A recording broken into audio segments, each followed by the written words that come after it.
Hi everyone, welcome back to my channel.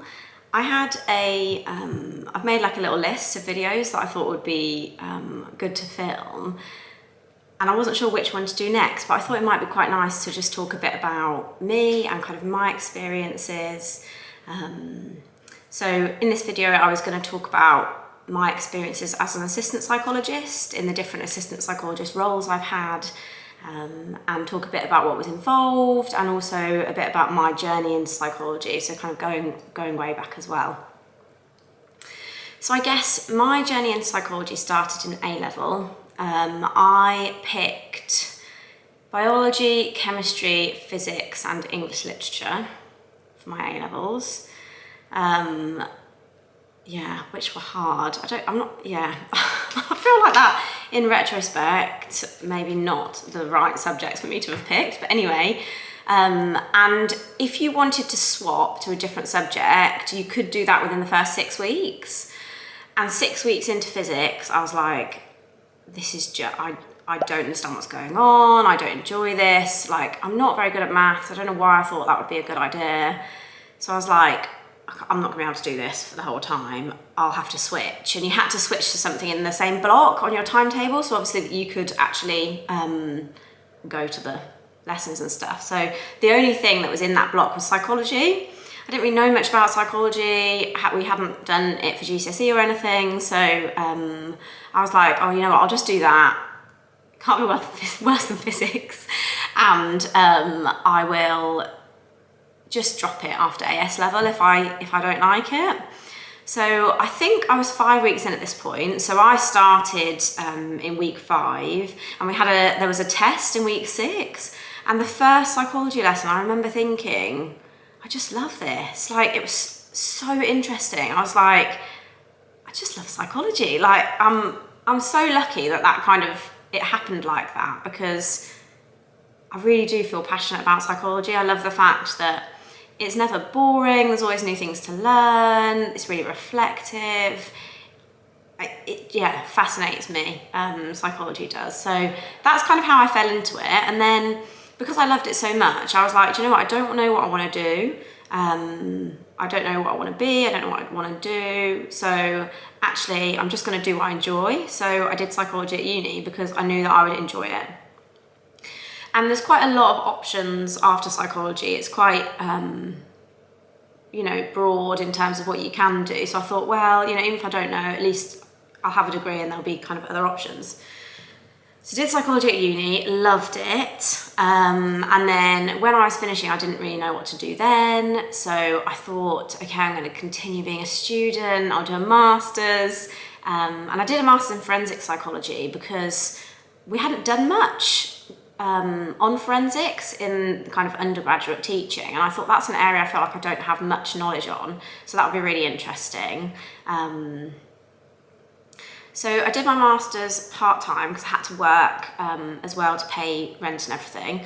So I worked as a waitress for a bit, which was not my thing. I'm so clumsy, so literally I'm like spilling food, and it was not good. And then I got a job as a support worker for MenCap. So I was supporting people with learning disabilities in the community, which I loved. It was amazing. It was such a great company to work for as well.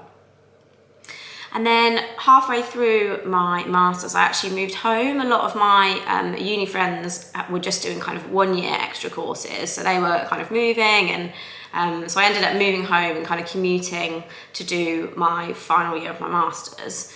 So I was just kind of trying to find a job. I was living with my parents. I needed to find a part-time job. So I applied for a few different things. And one of the places that I applied for was the police in IT. So there was an IT job that was kind of an administrative job. But because it was in the police, I thought, well, that would be a good kind of organisation to be in, links with forensic psychology. So I started there, finished my master's whilst I was there. And then I worked my way up quite quickly kind of through the department, which was great. It was a really good experience, good kind of experience of working with different people, and I think built my confidence in the workplace. And then I went on kind of a fresh steps course at work, which talked about where your career is going, what you're wanting to achieve, kind of all of that stuff. And I always felt quite lost at that time in terms of what is my long-term career goals. And I always remember there was somebody else on the course, I think she was a detective sergeant, and she was kind of coming up to retirement, so she was on the course kind of thinking about what she wanted to do, you know, after retirement. And she said to me, but you spent all that money and time training in psychology, so why don't you just do that? And I was like, that's a very good point. And I think when I really took time to reflect on it, I think that throughout my kind of undergraduate teaching, my master's, there was lots of talk about how difficult it is to get onto the clinical doctorate. And if you want to be a psychologist, it's a tough road. And I just felt like I probably wasn't going to be good enough. So I think maybe subconsciously I didn't pursue that because I thought I'm not going to get there anyway, so I'll avoid that rejection by just not doing it. But actually that's what makes me happy. So I thought, you know what, I'm just going to go for it and see what happens. It was quite a big kind of pay drop to go into assistant psychologist from what I was doing. So we kind of waited until after we got married so we could afford all of that. And then I got my first role as an assistant psychologist. So this is where I'll kind of go on to talk about, I guess, my different roles I've had as an assistant psychologist. So when I was first applying, I applied to lots of assistant psychologist jobs, and I got 2 interviews. The first interview I went for, I didn't get that one. And the second interview I went for, I did get that one. So I was really lucky that it didn't actually take too much applying. I know sometimes it can take a long time. And I did think that maybe my next video I might do any like application tips, because I think that I was able to, from my experience in the workplace, in the police, I learned quite a lot about how to write a good application, I guess, because I managed to get quite a lot of interviews when I was applying for assistant psychology jobs kind of across over time.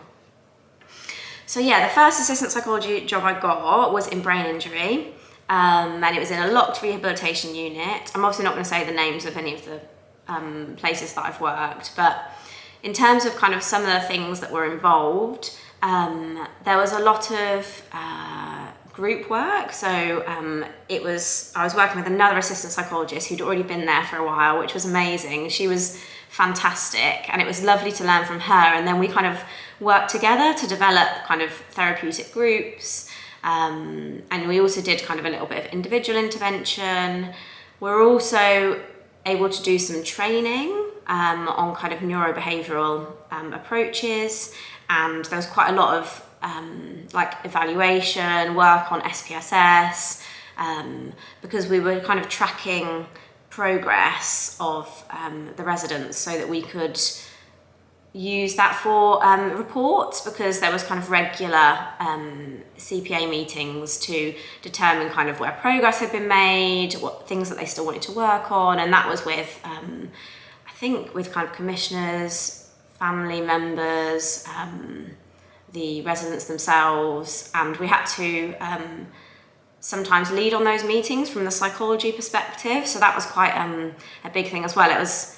It felt like quite a being thrown in role, but I do sometimes think that's the best way to learn. So I felt like that was quite good. I know I've heard that some kind of assistant psychologist roles are a lot more admin based, or a lot more kind of observing the qualified psychologists. And I did do a little bit of that to start off with. I did have the opportunity to observe kind of some assessments, some sessions and things like that, but quite a lot of it was doing the work. And I think I got so many opportunities, including opportunities to work with interpreters, which was really great. And yeah, I really learned a lot there, which was amazing. And then my second assistant psychologist role was in IAPT. So I worked in brain injury for a year, and I was very much kind of focusing on what I needed to do to get on the doctorate at this point. So I knew that you had to have kind of a certain number of years experience, and I think someone had said, oh, it's good if you do like at least a year in each place.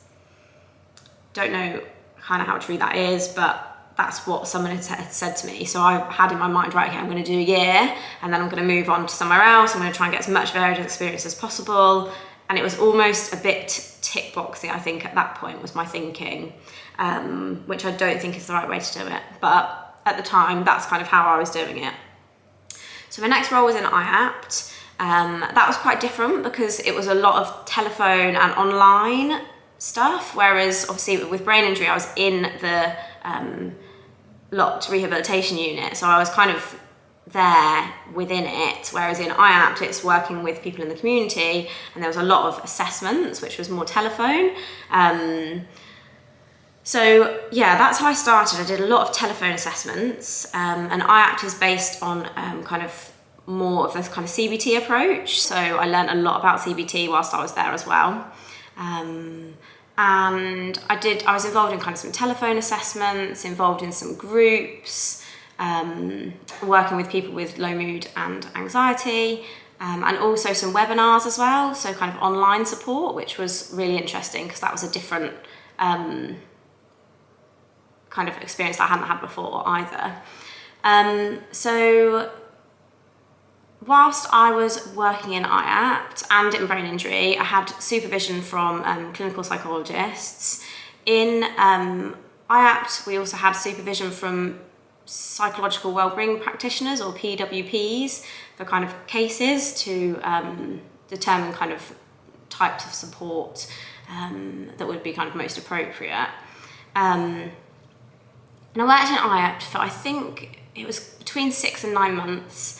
And whilst I was working there, I think I was still very much thinking about my doctorate application, and I think at that point I actually thought, do you know what, I need to think about what I want to do in the meantime. So I felt a bit like I was kind of putting my life on hold and just trying to kind of do things that would get me on this doctorate. And actually I needed to think about what would I enjoy, what experience do I want to get, and what do I want to do.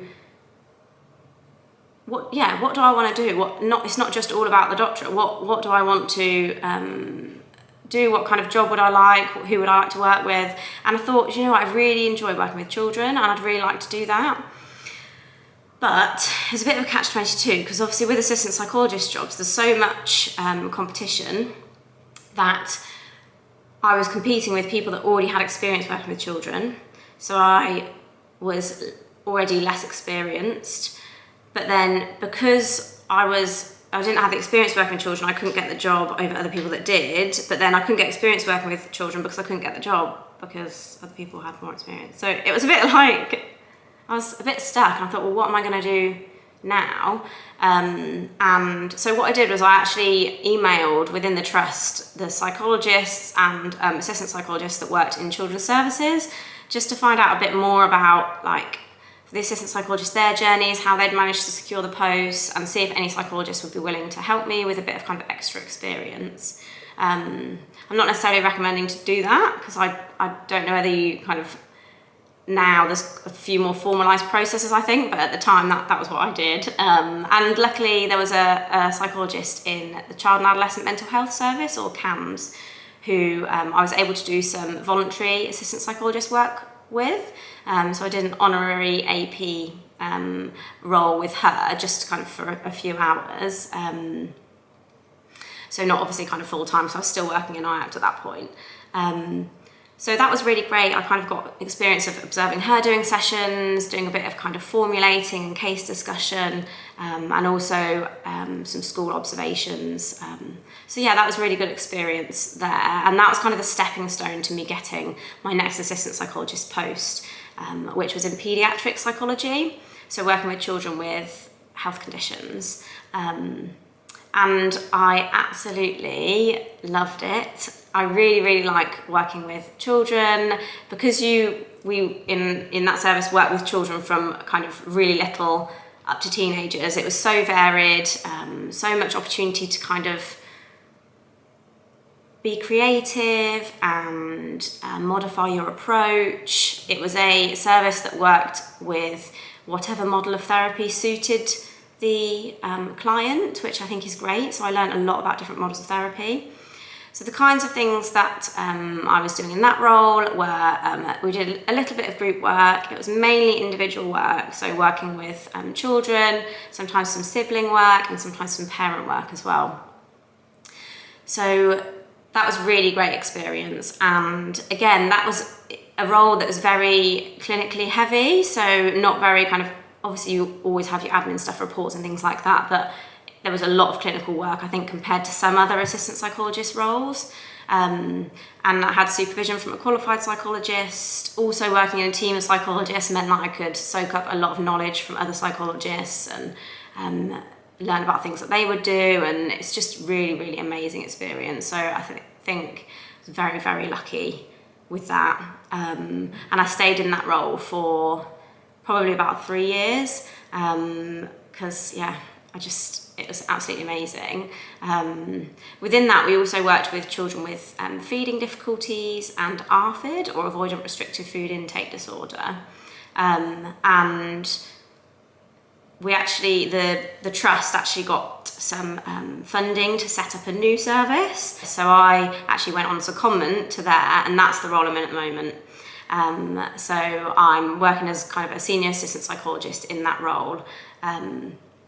So it's quite similar. I'm doing kind of group work, individual work with children and families, but also quite a lot of service evaluation, kind of working on thinking about pathways and what the service will look like. So that's also been really good experience with that side of things because, yeah, the chance to work in a kind of new service and help be part of that doesn't always come around. So I'm really lucky that I've been able to do that as well.